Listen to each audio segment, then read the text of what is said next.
আজি ৰাতিপুৱা সোনকালে উঠি মাহীহঁতৰ ঘৰলৈ গ'লোঁ আৰু মাহীহঁতৰ ঘৰৰ আগফালতে শেৱালি গছ এজোপা আছে। তাৰ পৰা শেৱালি ফুল লৈ আহিলোঁ আৰু শেৱালি ফুলৰ ৰেচিপি। এতিয়া কেৰাহীত তেল দিলোঁ, গৰম হৈ আছে। এতিয়া শেৱালি ফুল দি দিলোঁ আৰু ধুনীয়াকৈ ভাজিম এতিয়া।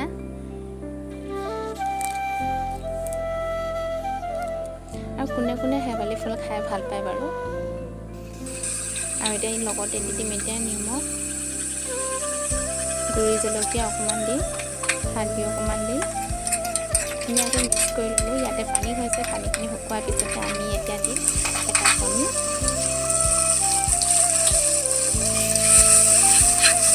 সেয়া আমাৰ হৈ গৈছে ৰেডি।